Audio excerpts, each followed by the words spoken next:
Pessoal, muito boa tarde. Vamos completar hoje aqueles assuntos que ficaram faltando. São dois: terminar a análise de regressão e falar um pouco de análise de correlação. Então, peço desculpas aí pela minha ausência, mas vamos retomar esses assuntos. Eu deixei lá no Moodle um PDF novo, eu tinha atualizado ele ontem, mas atualizei ele hoje também, 1º de novembro. Sobre esses conteúdos que vamos falar.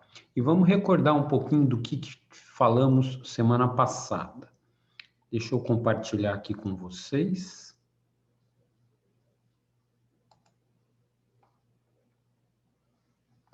Que é esta tela aqui.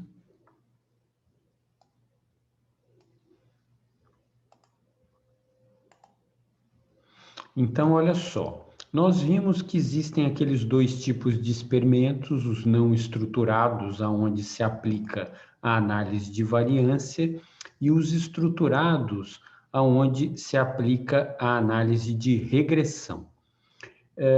Veja que aqui nos não estruturados, então, temos tratamentos qualitativos, nos estruturados, tratamentos quantitativos.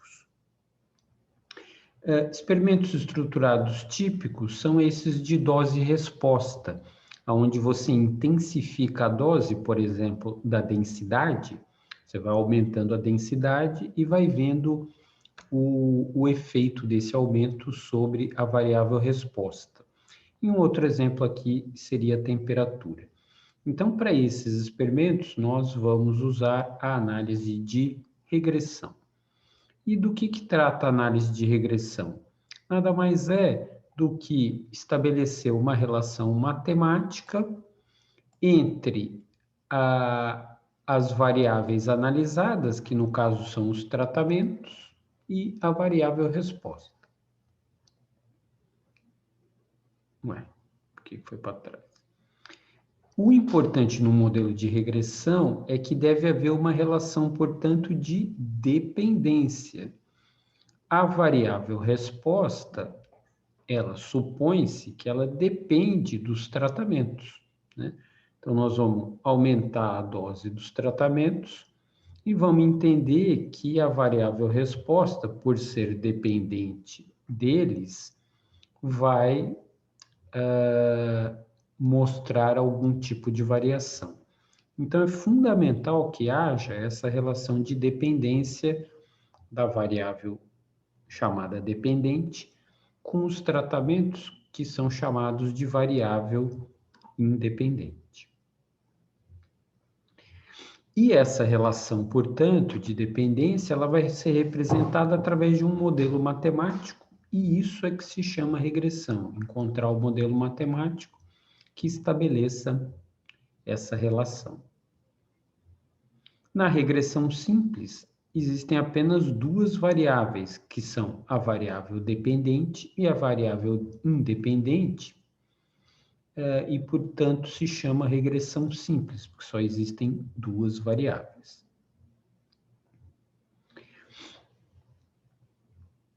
Nós vimos que a forma mais fácil de se identificar um modelo de regressão é construir um gráfico. Então, usamos ali aquele exemplo de dias e peso, onde dias é a variável independente e peso a variável dependente, ou seja, o aumento do peso varia com o tempo.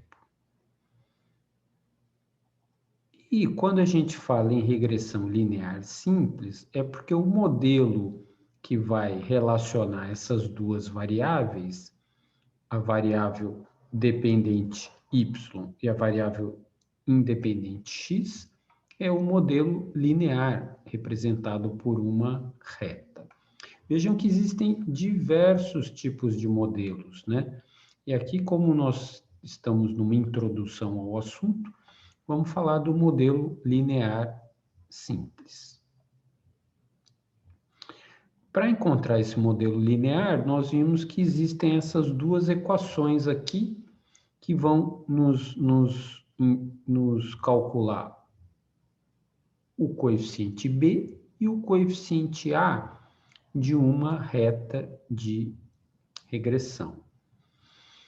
E vale a pena lembrar que sempre vai existir um desvio, né? Um erro associado ao valor que é estimado pelo modelo e o valor original, tá? Então, sempre existe um erro associado ao valor original, que é esse ponto vermelho, e o ponto preto, que está ali no modelo sendo representado. E a estimativa é esse Y com um circunflexo aqui. Esse é o símbolo de estimativa. Certo?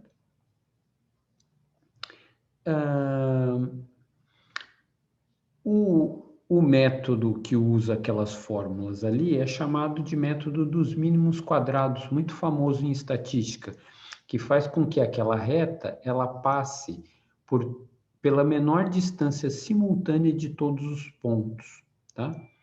Então, ela vai estabelecer a mínima distância da reta com todo o conjunto de pontos. E aí tem aquelas equações, nós fizemos isso aqui, e depois vou relembrar ali no JASP, onde nós fizemos isso também, e esses A e B indicam duas coisas. O B, ele é o chamado de coeficiente de regressão, também conhecido como inclinação, slope.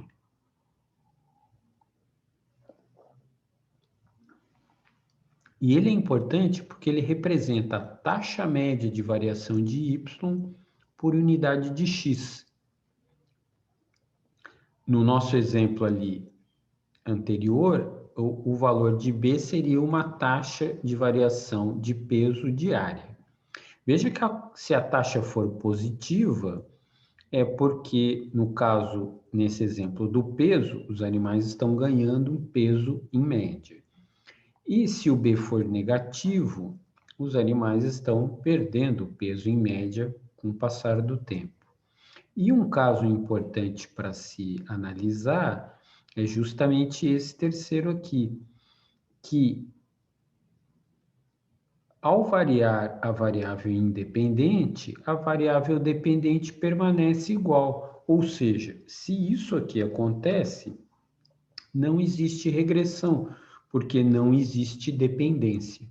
Então, veja que apesar de acharmos, supormos que existe a regressão, nós vamos encontrar um modelo e temos que testar o modelo para ver se essa situação aqui pode estar acontecendo. Falamos disso também. O valor de B, portanto, é o slope, né, inclinação da reta, taxa de variação média de Y por unidade de X, enquanto o valor de A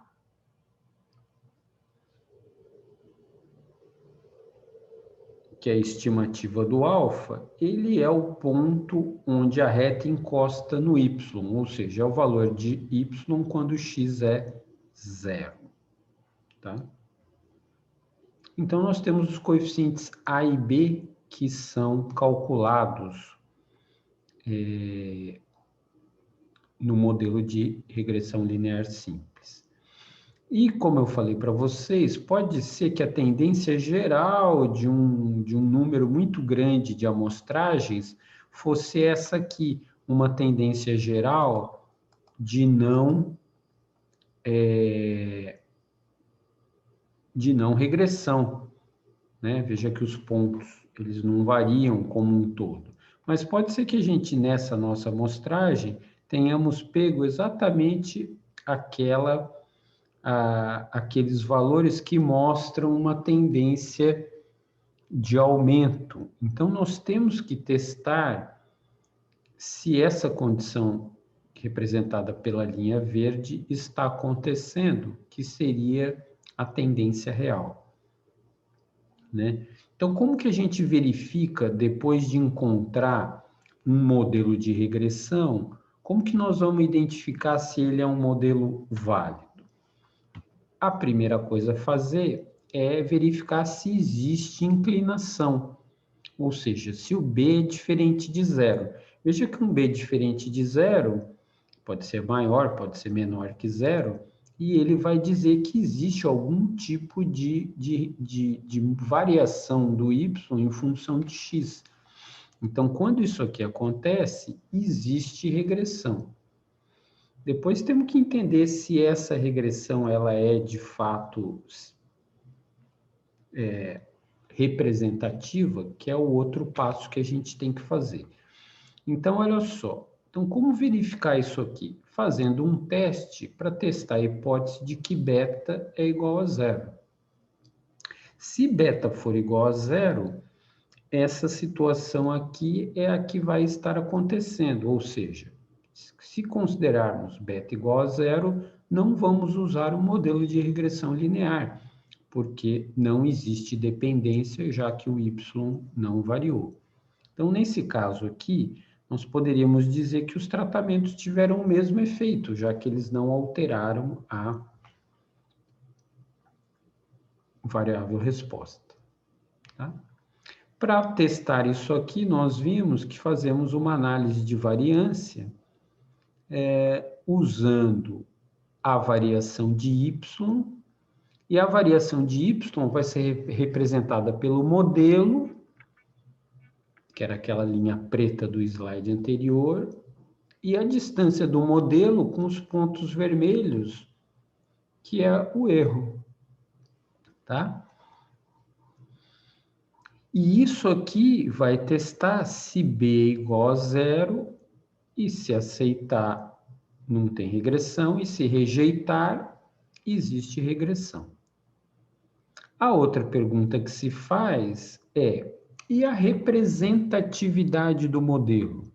Porque veja que nós podemos ter um modelo que tem uma reta inclinada, mas, de repente, o modelo não é representativo. Como que nós vemos isso? Através do coeficiente de determinação. O coeficiente de determinação nada mais é do que a expressão da porcentagem da variação dependente que foi representada pela regressão com a variável independente. Como que a gente encontra isso? Dividindo o SQD da regressão pelo SQD total. Ou seja, se o meu SQD total é 100 e o meu SQD regressão é 99, 99 dividido por 100, eu tenho 0,99, 99% da variação total foi representada pelo modelo, um modelo muito representativo, né? Tem também um coeficiente de determinação chamado de ajustado, que ele é usado principalmente quando você quer comparar modelos que têm número diferentes de observações, né?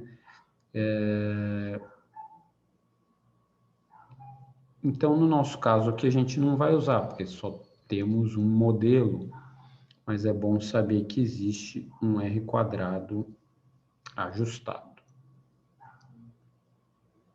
Então, vamos fazer o seguinte. Vamos lá para o JASP para relembrar aquilo que a gente fez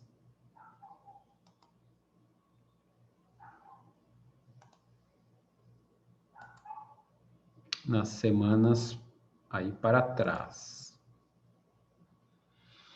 Então, nós usamos esse dado aqui, eu coloquei esse dado disponível lá no Moodle também.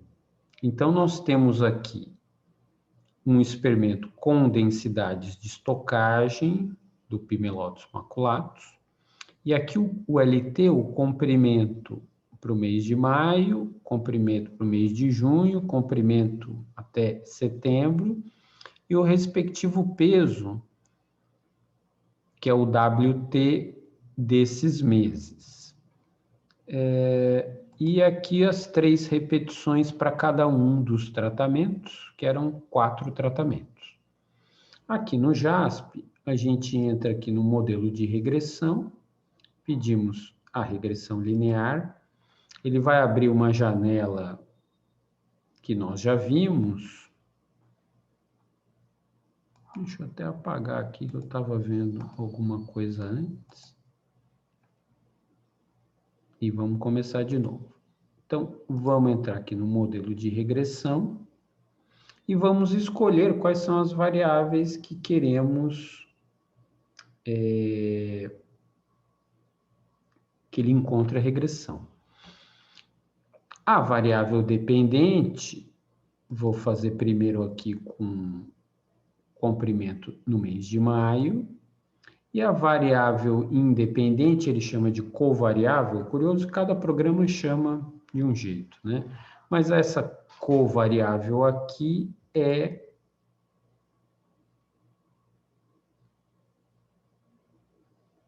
a densidade.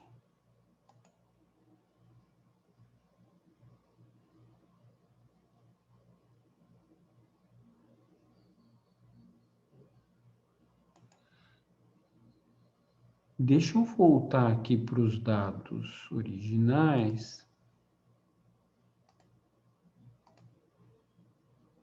E eu vou mudar aqui para escala.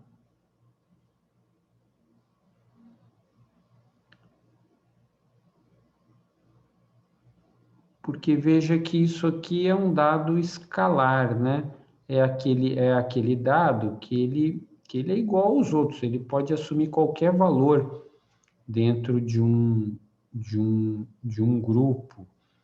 Então, acho que fica mais bem representado assim. Acho que vamos ter que começar a análise de novo.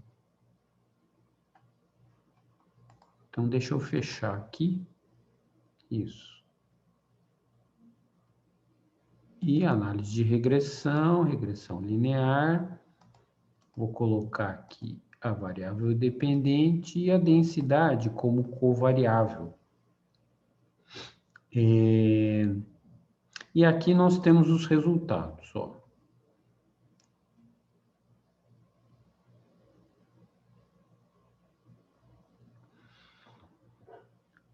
Na parte de baixo, nós temos o modelo que a gente vê aqui nesse H1.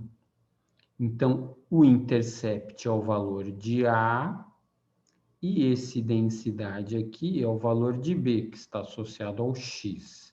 Então, o nosso modelo é Y é igual a 12,8367 menos 0,135, que multiplica X. Essa é a equação que nós vamos utilizar. Esse valor aqui é significativo, veja que ele é muito pequeno, né? Muito parecido com zero, 0,01. Então, como que a gente vai saber? Nós vamos testar a possibilidade desse B aqui ser igual a zero. Como que nós vamos testar? Através desta análise de variância, tá? Nós vimos aqui, o H0 aqui é que B é igual a zero. E nós vimos pelo valor de F e pelo P, que é muito pequeno, que esse F ele é significativo, tá? O F é significativo. Portanto, o valor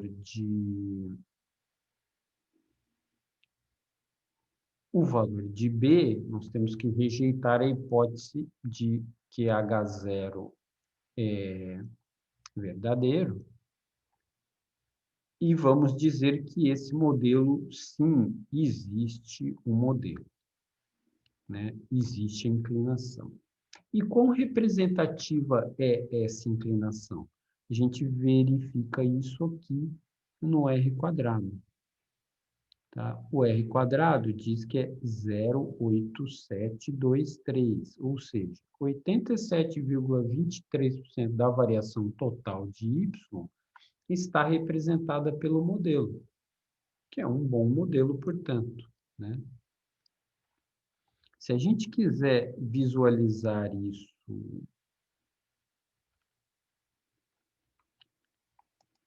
graficamente,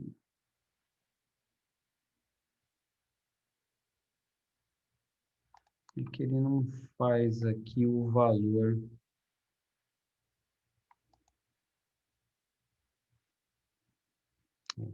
Então, vamos fazer o seguinte. Eu vou copiar o modelo e vou nos levar... Primeiro eu vou copiar sem vocês. E vou copiar essa tabelinha aqui também.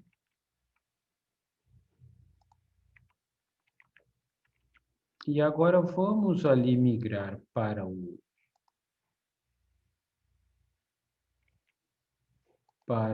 Excel. O que deu aqui?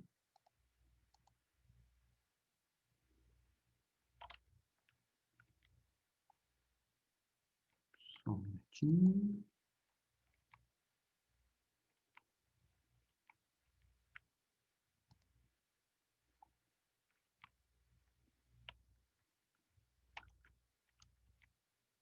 Perdi aqui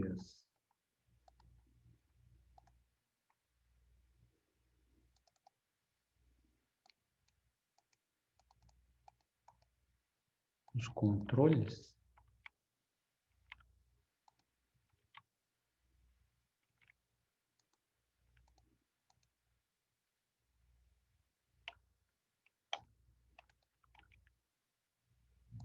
E não estou conseguindo sair aqui desta tela.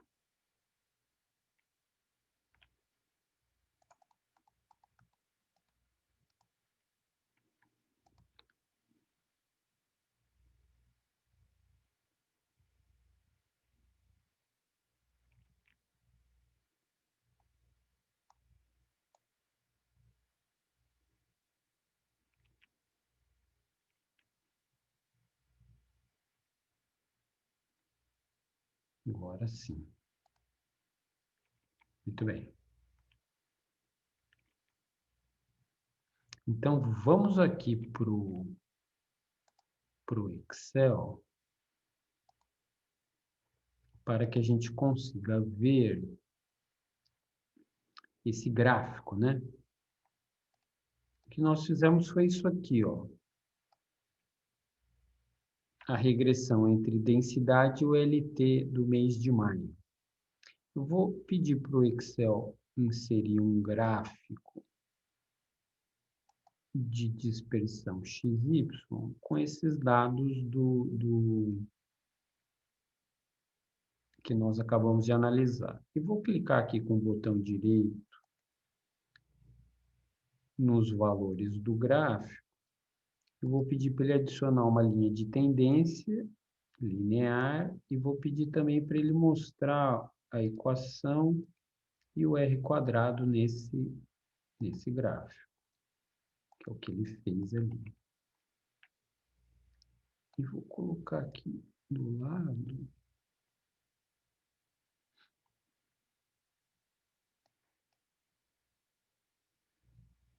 Veja que o Excel, ele nos dá valores importantes, né? Ele calcula a equação, que é a mesma que o JASP nos dá, né? Olha só. Ah, esqueci de trazer, só um minutinho, deixa eu ir ali no JASP e copiar essa outra tabela, que é a dos coeficientes. Vou colar aqui.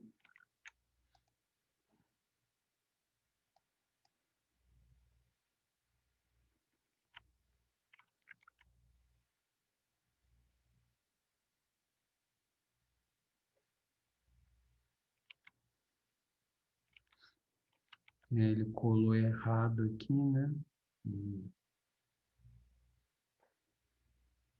Boa dica, hein? Tomar cuidado quando colar no Excel, porque ele alterou por ser ponto, por ser vírgula, ele não fez a cópia correta. Então, eu vou copiar como figura aqui. Vou colar aqui para a gente ver. Vejam que 12.8367 menos 0.135, né? É o modelo que o JASP, o JASP nos deu aqui. É o mesmo modelo. Veja que o R quadrado também é o mesmo, né? 0,8723. Mas o que o Excel não faz dessa forma aqui? Ele não faz o teste para ver se B é igual ou não a zero, né? Então, isso é muito importante. Inclusive, ele trocou aqui também, né? Então, vale a dica. Tomar cuidado que, ao colar para o Excel, como eu uso vírgula e ele usa ponto, ele mudou. O valor correto é 68,27, né? Então, ele trocou aqui esses cálculos. Mas eu queria mostrar o gráfico para vocês e mostrar que, de fato, os pontos estão bem próximos da reta. Mas, como eu já tinha dito para vocês, é muito difícil, né? Como você tem repetições para o mesmo valor, não tem como os valores passarem simultaneamente quando você tem variações dentro da repetição, necessariamente o seu R quadrado ele fica menor, né? Porque ou as repetições vão estar muito próximas, como nesse caso aqui, ou o normal é que elas apresentem alguma variação, né? E aí o seu R quadrado não consegue passar ao mesmo tempo por cima de todos os valores, né? E continuar sendo uma reta. É impossível isso, né? Eu também não consegui passar por cima, mas entendo que eu estou passando por cima aqui dos cima. Tá? Então, quando temos repetições, o valor do R quadrado ele pode ser utilizado com alguma cautela ou com alguma segurança maior por conta das repetições, né? Então, de novo, não tem como ter repetições e ser uma reta e os pontos estarem todos em cima dessa reta. Muito bem. Isso tudo nós vimos semana passada. O que nós não vimos? Nós não falamos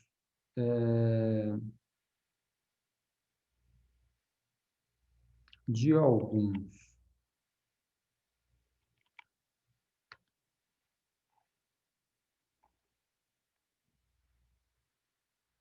Tá aqui. Deixa eu compartilhar isso com vocês aqui.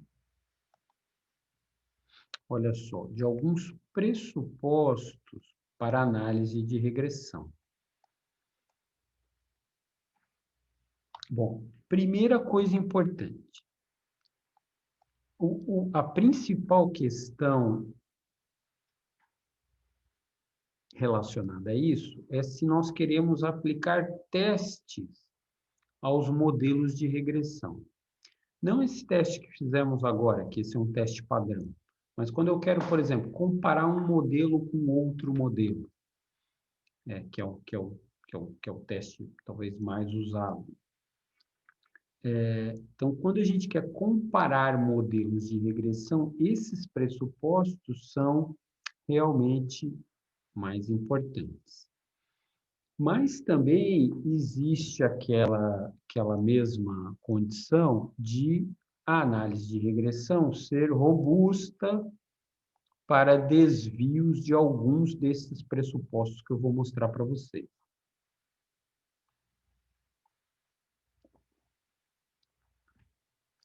O que basicamente a gente faz sempre é olhar para os resíduos, porque os resíduos vão nos dar uma ideia de variâncias iguais, de homocedaticidade, e também de algum desvio de normalidade através dos outliers. Então, olha só. de modo geral, os pressupostos, então, não são tão importantes, porque a própria análise absorve essas diferenças. Mas quando os problemas são severos, então aí você tem que ficar atento para ver se vale a pena usar a análise de regressão. Veja que estamos falando também do modelo de regressão linear simples. Existem outros modelos, por exemplo, de regressão não linear, que tem outros pressupostos envolvidos. Tá? Bom, os pressupostos são, para qualquer valor de x, o y correspondente deve apresentar um conjunto de distribuição normal. Então, para o nosso caso aqui, isso é bastante claro.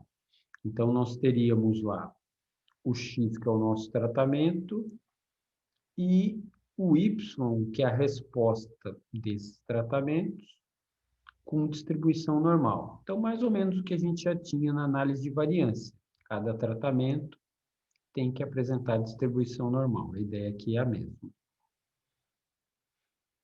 Outra coisa, as variâncias dos y devem ser iguais entre si, que é a mesma questão da homocedasticidade, né? E a gente vai ver essas duas condições através da análise dos resíduos, né? E a presença de outlier, ele realmente interfere nessas duas condições. E aí vou mostrar para vocês que eu fiquei devendo uma fala sobre outlier. Mas só para completar aqui, os y devem ter sido obtidos de amostras aleatórias, ou seja, um y é independente do outro. No nosso caso aqui, isso é, nós temos repetições que são independentes. A relação de y e x deve ser linear, quer dizer, isso a gente acaba só sabendo ao testar. E as medidas devem ter sido obtidas sem erro.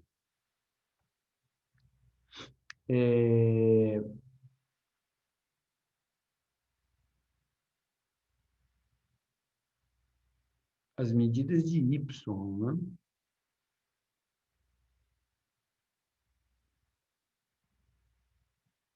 Deixa eu já mudar aqui.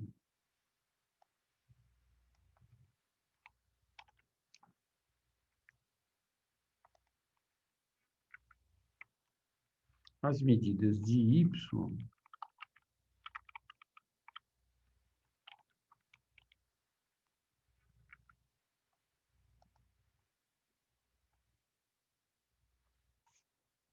puxa, fiquei em dúvida aqui. Vou conferir se é... Deixa eu, só um minutinho aqui, deixa eu conferir isso já. Vou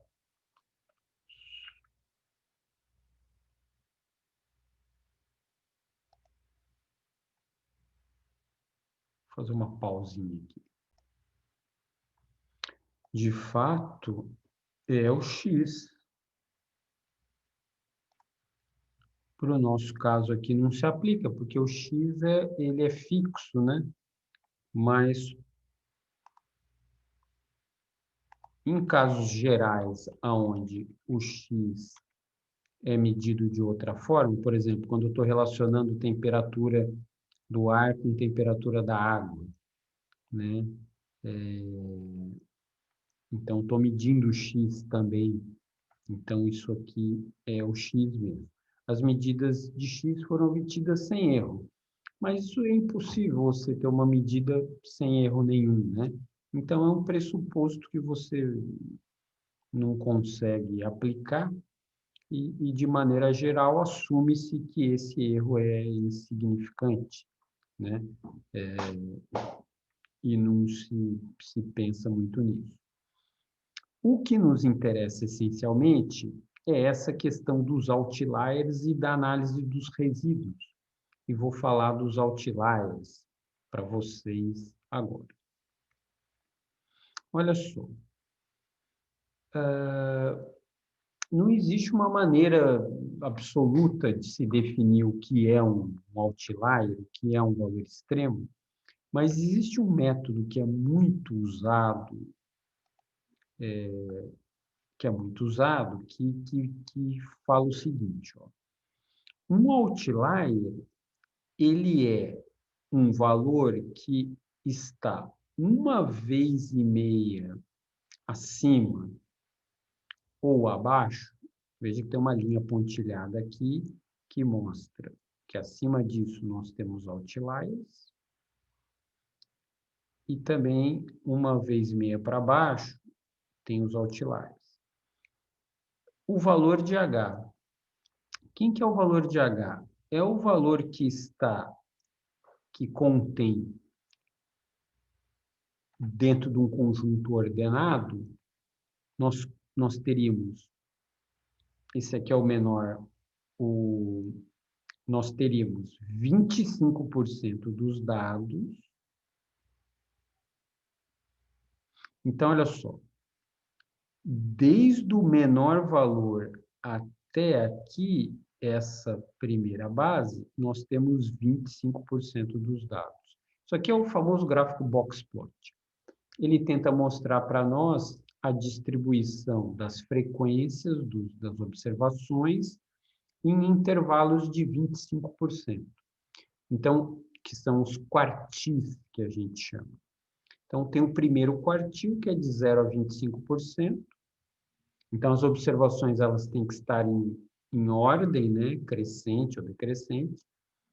E aí elas vão ser divididas, então, no primeiro quartil, que ele engloba o menor valor até 25% das observações.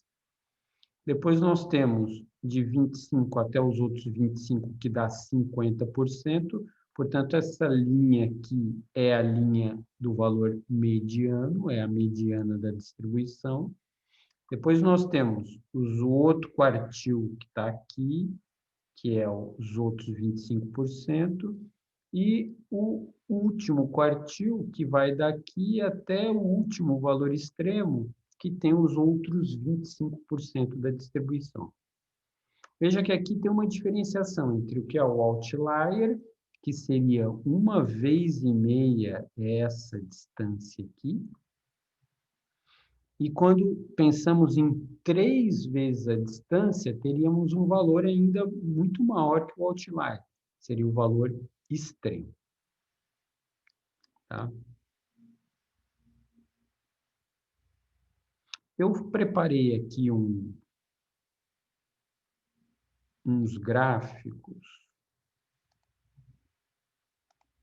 para um segundo arquivo que nós vamos utilizar, mas aí eu tive que usar um outro programa, que é esse programa aqui, que é o Estatística. E os dados que a gente está usando são os dados que nós vamos trabalhar daqui a pouco, que são os dados de correlação. E aqui nós temos variáveis de qualidade de água, temperatura do ar, da água, porcentagem de saturação do oxigênio, pH, condutividade, potencial redox, profundidade do disco de Secq, dureza, alcalinidade, clorofila e turbidez. Deixa eu até conferir aqui, que estranho.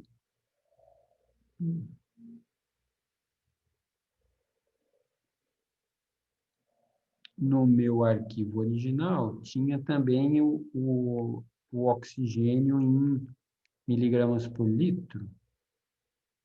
E é curioso que ele leu lá, eu importei do Excel para cá e ficou assim, devo ter importado uma planilha um pouco diferente. Tá. Mas os valores que a gente vai ver no Excel são os mesmos, com exceção da falta dessa variável. Então, o que eu fiz aqui? Eu produzi uns gráficos do tipo box plot. Então, olha só. Aqui, para a temperatura do ar, não tem valor outlier ou valor extremo. Então, esse aqui é o menor valor de temperatura, 25%. Então, o menor valor é 10 e um pouquinho. 25% dos dados estão entre 10 e 18. Depois, os outros 25 estão entre 18 e 22 e um pouquinho.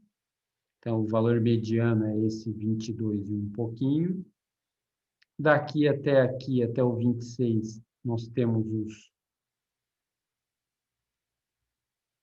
o outro quartil, 75% das observações. Depois, os outros 25, 100% das observações. Vamos fazer uma conta rápida aqui, ó. 18 até 26 são 8, né? Então, veja que um outlier deveria ser 1,5 esse valor 8. Então, 1,5 dá 8, mais meio dá 4, seriam 12, né? Então, se eu somar 26 mais 12, vai dar 36. Veja que não tem nenhum valor maior do que 36. E, portanto, não tem nenhum outlier e, consequentemente, não tem nenhum valor extremo. Só para ficar bem clara essa questão dos quartis, vamos voltar aqui para o...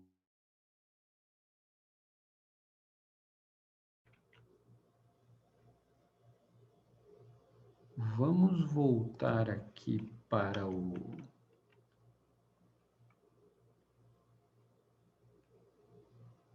Excel. Deixa eu até copiar esse gráfico para a gente levar ele para lá. E vamos aqui no Excel correlação. Nessa planilha aqui. Vamos colar essa figura aqui do lado. Só para entender bem o que está acontecendo. Olha só. Eu vou colocar o valor de temperatura do ar, que é essa primeira coluna aqui, em ordem crescente.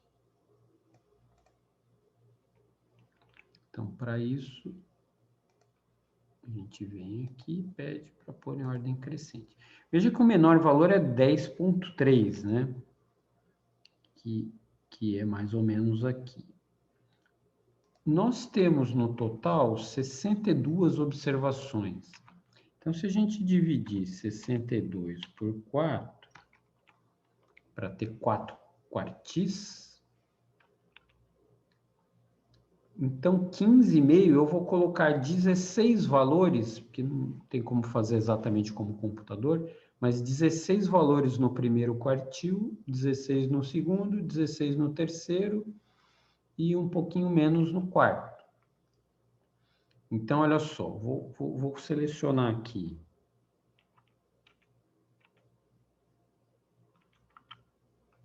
Deixa eu ir com o mouse aqui para ver se ele me conta ali. 15, 16, mais um. Diminuir aqui. Vou colocar também uma corzinha. Então, olha só, os 16 primeiros, veja que ele deu ali no 18, né? Que é exatamente o que ele está mostrando aqui, ó, 18. Então, vejam que 25% das observações estão entre 10,3 e 18. Depois, pegar mais 16 aqui. São esses aqui, vou colocar uma outra cor. 18,4 até 23,5. Veja que 23,5 é mais ou menos o valor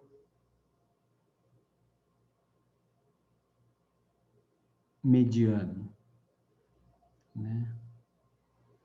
Claro, vai ter uma diferença entre o que a gente vai mostrar aqui no Excel e o que ele calculou. Quem fez a disciplina passada sabe que o cálculo da mediana, quando tem valores repetidos, como é o caso aqui, ó, ele é um pouco diferente, então vai ser um pouco diferente daquilo que a gente vai ver.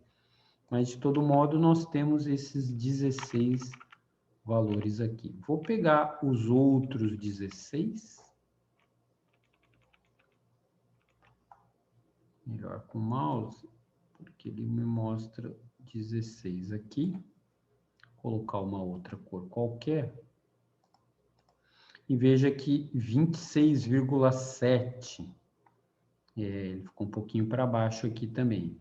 26,7, que seria o terceiro quartil. E o último lá, claro, é o valor lá, que é o mais alto, que é o 33,2. Aqui é para termos 14, né? 14. Naquela lógica do outlier, a gente teria que fazer essa diferença aqui, né?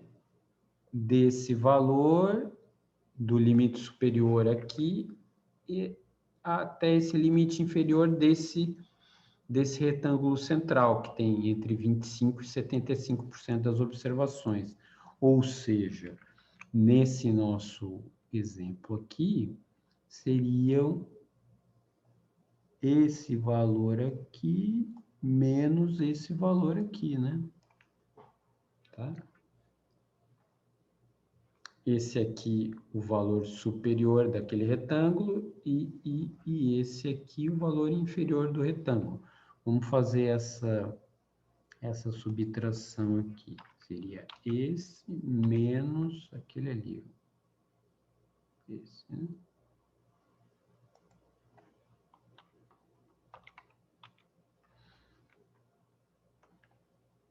8,3. Se a gente fizer esse valor vezes 1,5, nós teríamos 12,45. E aí, teríamos que somar para sabermos quanto seria um valor considerado outlier. Teríamos que somar esse 26,7 mais o 12,45. Então, nessas contas aqui, daria 39,2. Nós tínhamos feito que seria 18 menos 26, 8. 1,5 de 8 são 12, mais 26, 38, né?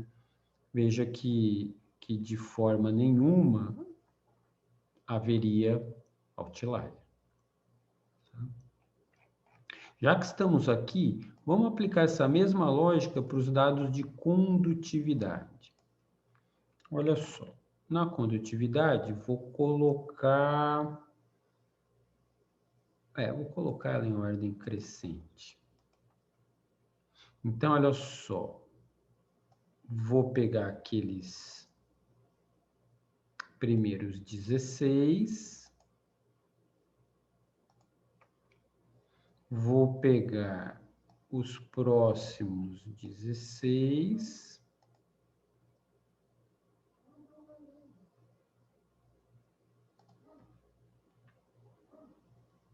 então chegamos nos 50%, vamos pegar os outros 50%, que seria então 75% das observações, e depois os finais, que seriam esses aqui.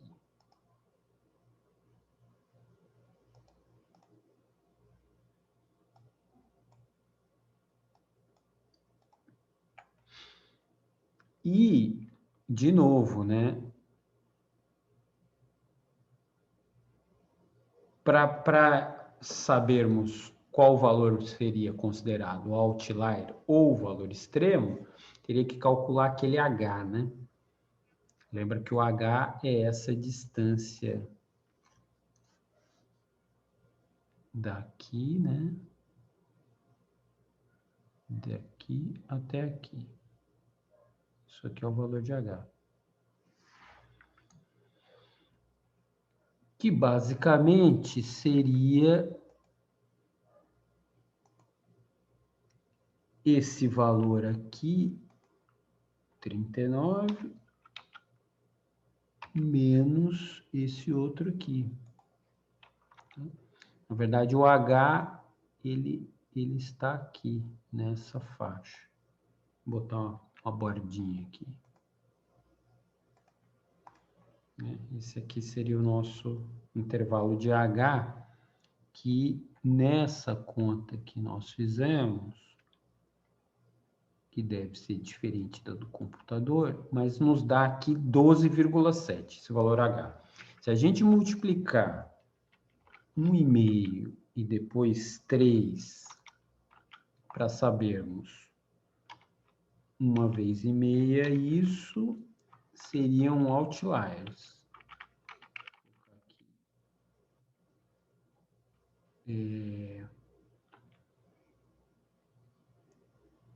Então, deixa eu copiar aqui também lá do...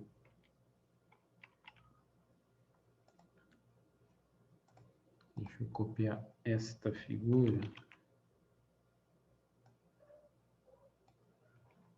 para o Excel. Então, olha só. Nós temos o H, 1,5 a mais ou a menos, vale lembrar também, seriam outliers. Então, olha só, esse 19,05 é 1,5 H. Esse aqui é o valor de H.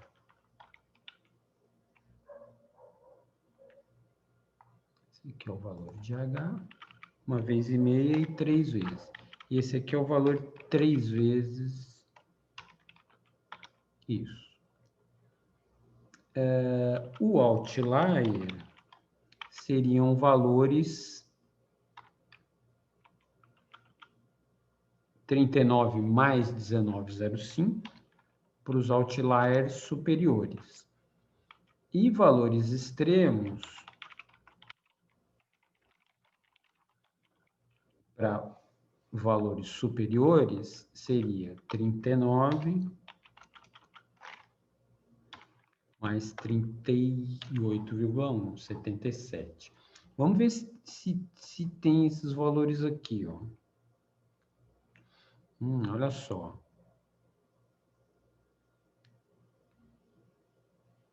Acima, entre 58,1 e 77, 58,1 e 77 são outliers.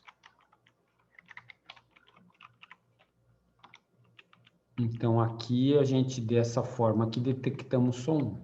E nós vimos acima de 77,1, haveria valores extremos. Então, aqui nós vimos que tem 3 valores extremos.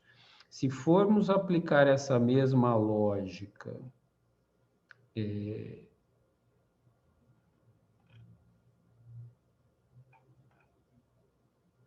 não vai ter, mas vamos aplicar essa mesma lógica ali, ó.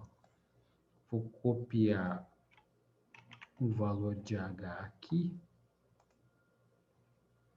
Deixa eu copiar como valores, né?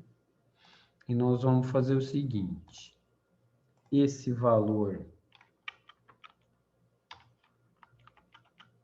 menos 19,05 e esse mesmo valor menos 38, né? Nem cabe. Então, não tem, né, o outlier para valores mais baixos não existe. Isso aqui são dados de condutividade, né? Deixa eu copiar os dados de condutividade e mostrar para vocês aqui.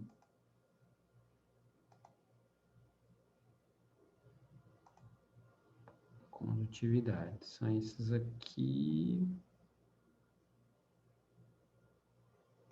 Deixa eu copiar.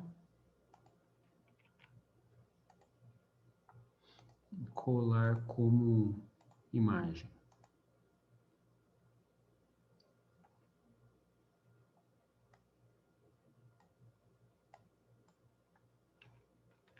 Puxa, exatamente isso que nós encontramos, né?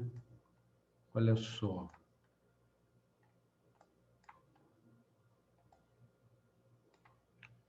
Deixa eu aumentar um pouquinho, meio pequeno. Um outlier, que está em torno dos 60 e pouco, é esse, 67,1. E 3 extremos, que são valores acima de 80, assim, 88 para cima. Tá? Então, o que mostra esse gráfico box plot? Que existe um conjunto central aqui entre, qual que é o mínimo?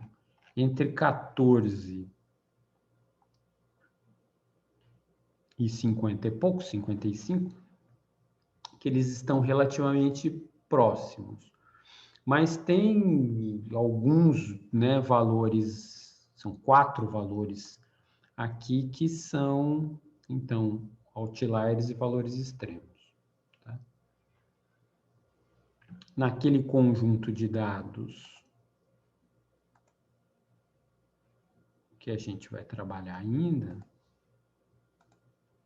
podemos ver. Então, essa aqui é a temperatura do ar, que está tranquilo, temperatura da água também não tem nenhum outlier. E veja aqui como está bem distribuída, né, a temperatura do ar. Nós temos aqui 25% dos valores, eles variam entre, digamos, 10 e 18, 8 unidades. Depois nós temos uns outros 25% que variam de 4 graus de temperatura, depois aqui mais ou menos 3 e pouco, e depois ali para cima outros 8. Então, uma distribuição, a gente olhando aqui, sugere para nós que ele tem uma distribuição bastante simétrica. Né? A temperatura da água também, o oxigênio, saturação, já tem uns valores outlier, e depois o pH, potencial redox.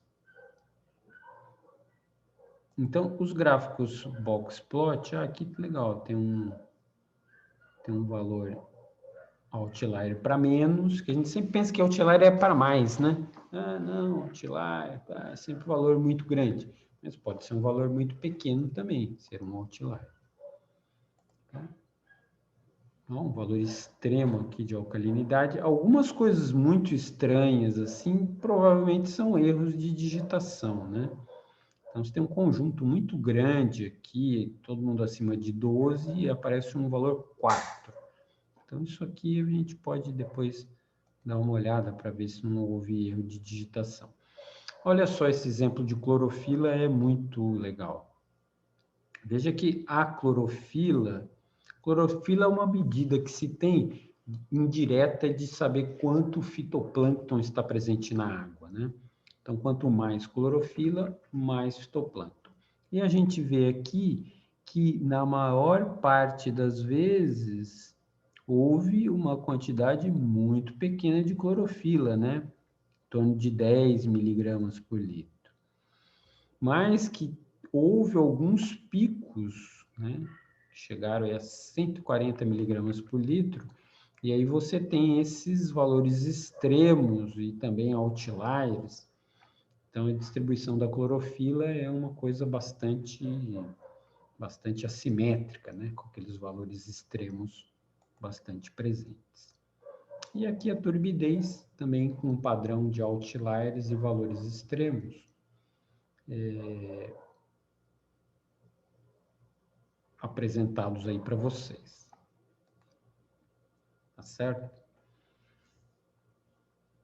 Bom, vamos voltar ali para a nossa análise de regressão e ver como que a gente consegue ter uma ideia da presença do outlier usando ali o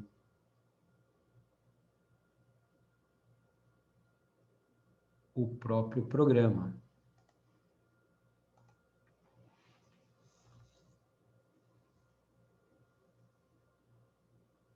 E olhando especificamente para os resíduos.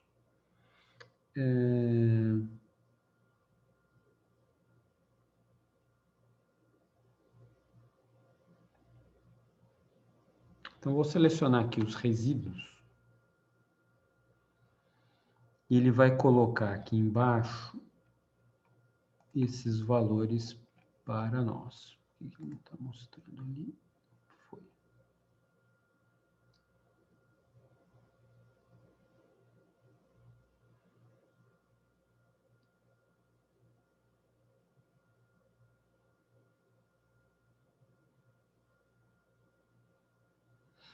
Muito bem.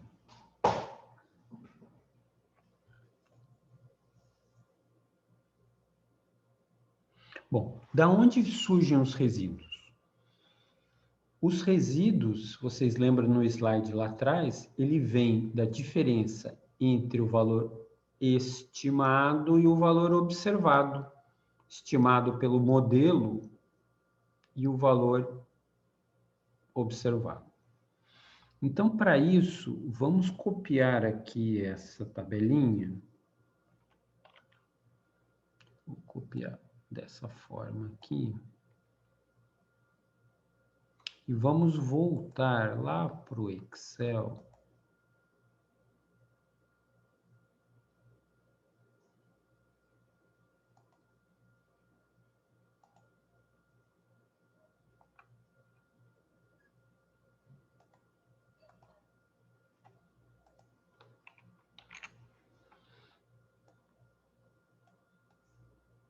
Para que a gente calcule esses resíduos. Então, vamos olhar um pouquinho melhor para essa tabela. E para entender os resíduos, nós vamos ter que estimar os valores de comprimento para cada uma das densidades. Como que a gente faz essa estimativa? Usando o modelo. Vou até copiar esse modelo aqui do Excel, para me dar... para nos dar menos trabalho. Veja que o modelo é 12.8367, 0,0135. Deixa eu copiar isso aqui lá também.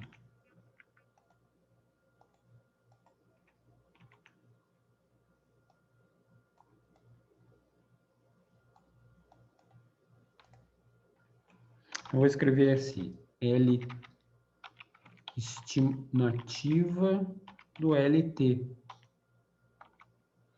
Essa estimativa do LT vai ser calculada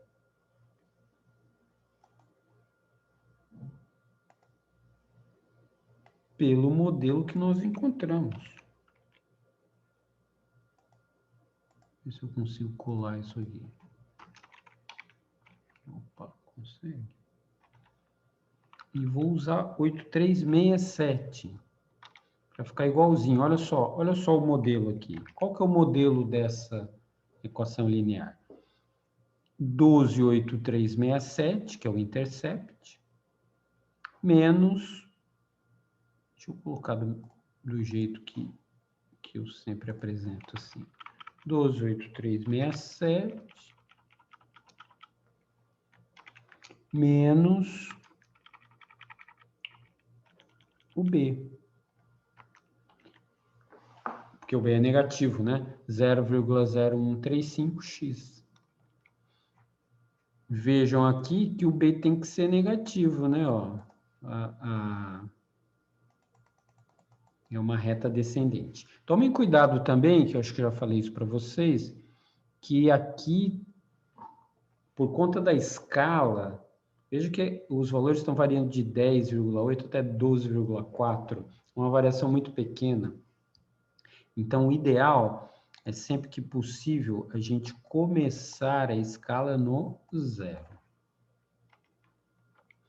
Aí vejam que, puxa, aquela super inclinação que a gente estava vendo virou uma leve inclinação. E veja também que os valores, deixa eu voltar aqui, que aqueles valores que estavam muito mais dispersos, né, mais distantes da reta, eles ficaram mais próximos da reta por conta dessa questão da escala. Tá? Muito bem. Deixa eu copiar essa figura para cá também. Vem todo mundo para cá. Tá. Então, qual que vai ser a estimativa? Vai ser usarmos essa fórmula para cada um dos valores de x. Então, o que nós temos que fazer aqui? Pegar o 128367 e subtrair do 0,01 ou 0,0135 multiplicado pelo x, que são as densidades. Multiplicado pelo x, sim.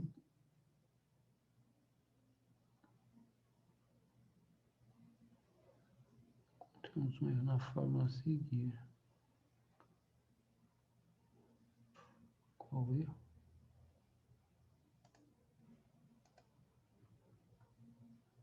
Não entendi o erro.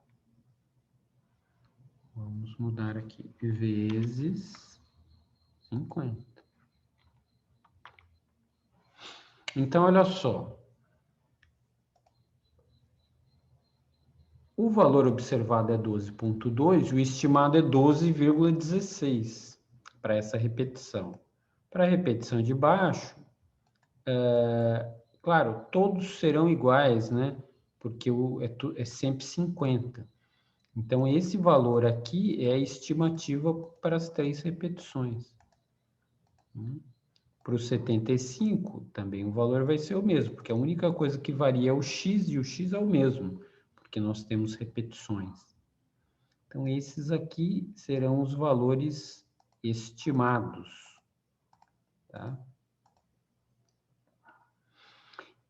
Imagino que vai dar uma diferença entre o cálculo do Excel e o cálculo do Jasper, porque eu não sei exatamente quantas casas decimais ele usa lá.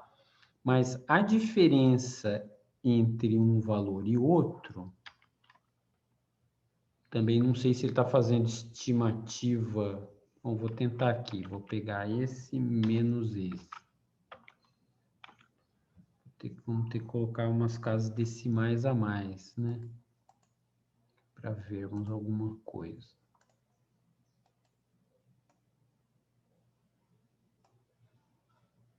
Então,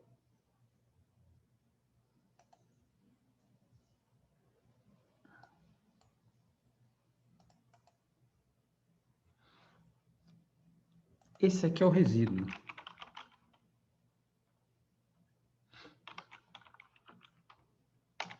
Esse aqui é o resíduo.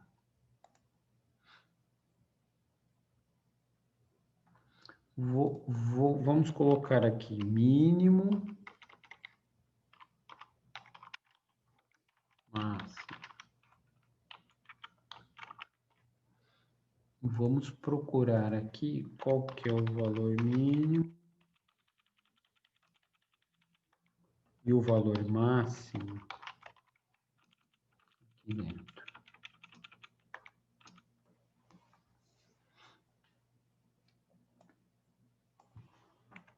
Então, com pequenas variações, encontramos os mesmos resultados aqui, né? O resíduo mínimo 0,2267, que 0,2242, valor negativo, e o máximo 0,3133, que aqui deu 0,31, que são os valores mínimos e máximos.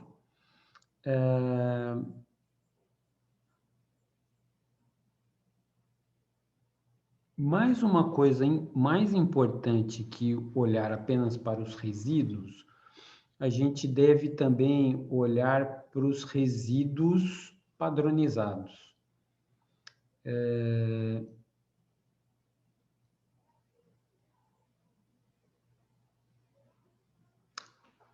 Os resíduos padronizados, deixa eu colocar aqui, ó.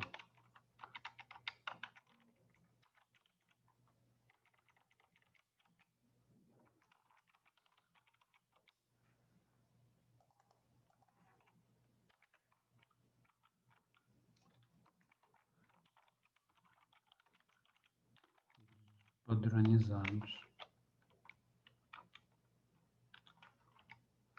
Isso aqui é o resíduo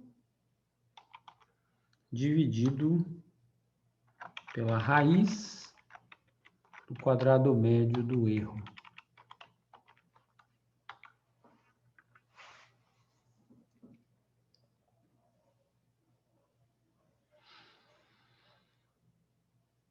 Puxa. Quem que é o quadrado médio do erro? Isso a gente já devia estar por dentro do assunto, né? Lembrar, o quadrado médio do erro é a variância conjunta. É a variância ligada a todos os tratamentos. É a variância conjunta. É o equivalente à variância conjunta do teste T. Só que o teste T tem duas amostras. Aqui nós temos 4 tratamentos, 4 amostras. E aqui a gente precisa também da variância, assim como o teste T pedia homocedaticidade, homogeneidade de variâncias, aqui também nós temos que as variâncias devem ser homogêneas, a gente acabou de ver isso. Então, deve haver homocedaticidade. Quem representa isso é a variância de todos os grupos, a variância do erro. E quando a gente extrai a raiz quadrada da variância, nós estamos falando do desvio padrão. Então, quem que são os resíduos padronizados? Eles são padronizados pelo desvio padrão de todo o conjunto de dados. Tá? Puxa, então esse valor eu não tenho ainda. Vamos trazer lá do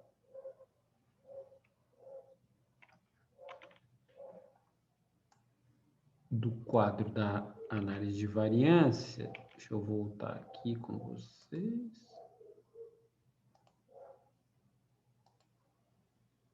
Esse aqui a gente não precisa mais. E vou colar essa outra informação da análise de variância. Então, o quadrado médio do erro é 0,0249. Então, a gente tem que pegar esse valor aqui e dividir pela raiz de 0,0249.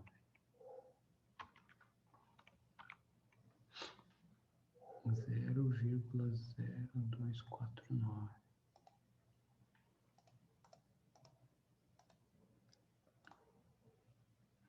Nós vamos fazer isso para todo grupo.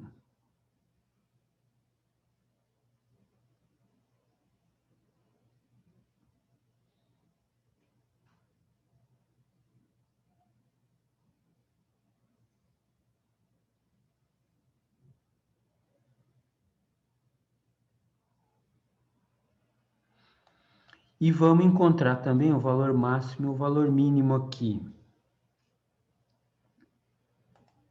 Aqui a diferença já deu maior. Ó. Nosso cálculo deu menos 1,42. O do programa deu menos 1,51. E o máximo 1,98 nos nossos cálculos, no programa 2,07. Qual que é a importância final desses resíduos, se eles são padronizados ou se eles não são padronizados?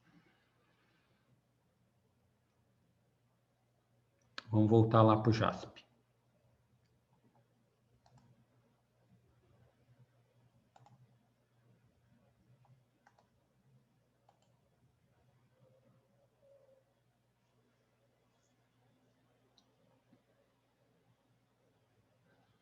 Olha só, nós vamos fazer agora um gráfico que mostra os resíduos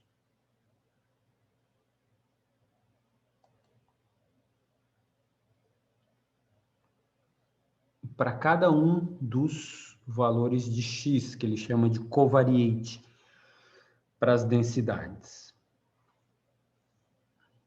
Então, olha só.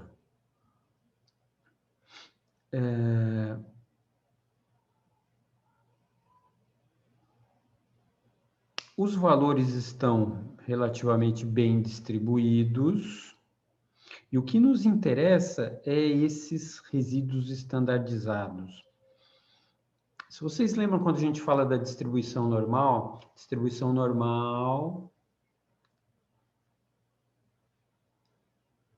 ela tem aqueles intervalos e tem toda aquela questão de caudalidade, né? de cortose, que, não sei se vocês lembram disso, que entre a média e o desvio padrão, deixa eu achar aqui para vocês, entre a média e o desvio padrão, nós temos 65% dos valores distribuídos ali.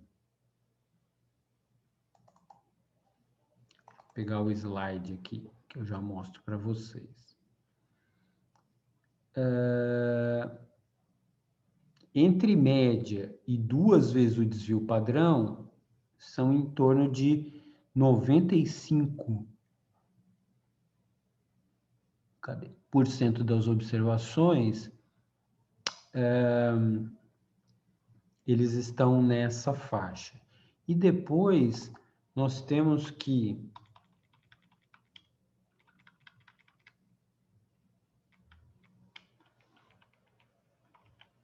no intervalo entre média, mais ou menos 3 desvios padrão, nós temos 99,73% das observações. Deixa eu mostrar isso para vocês.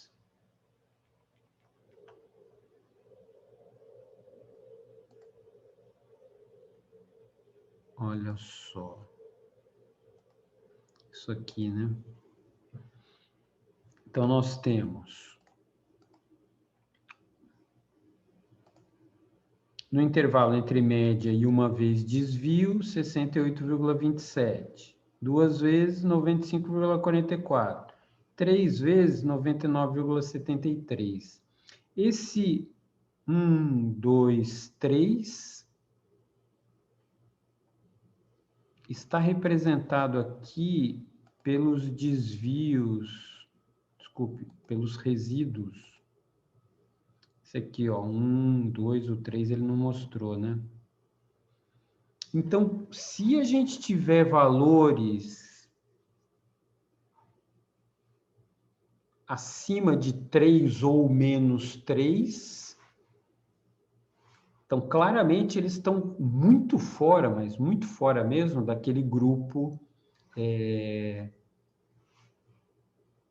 que a gente esperava, né? Dessa figura que eu acabei de mostrar para vocês. Então, quando a gente, basta só olhar esses valores aqui dos resíduos padronizados, para a gente verificar que não tem valor que está super fora daquela distribuição que espera a distribuição normal. Então, olhando aqui o gráfico também do QQ-plot, que ele nos mostra essa ideia também de quão normal, quão próximo da distribuição normal os valores estão distribuídos. Tá?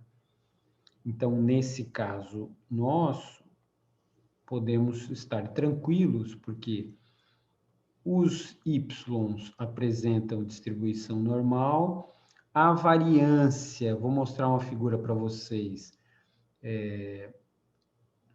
ela não vai aumentando com o tempo para fora do intervalo de 3 a menos 3, Então, ela tem uma pequena alteração aqui para o valor 100, mas não é nada significativo. Então, essa análise de resíduo nos mostra que podemos considerar, sim, as variâncias homogêneas e também existe uma distribuição normal para os valores. Se lembrarem e não tem outlier, né? Para esses casos aqui, não temos outliers nem valores extremos. Então, o modelo apresenta um R quadrado elevado, o B é diferente de zero, então, pronto, podemos usar esse modelo sem problemas. Nessa última questão sobre os resíduos,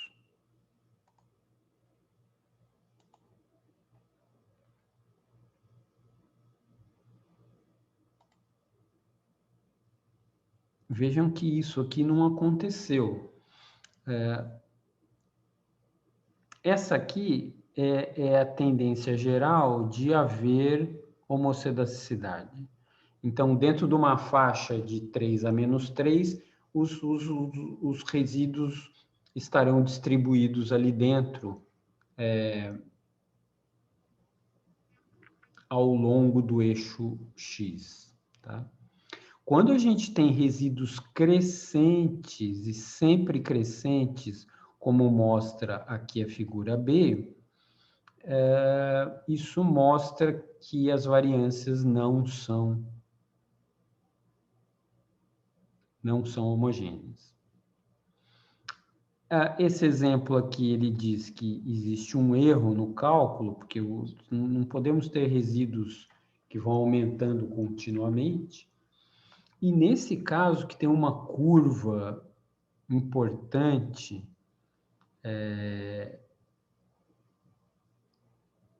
dos resíduos, ele sugere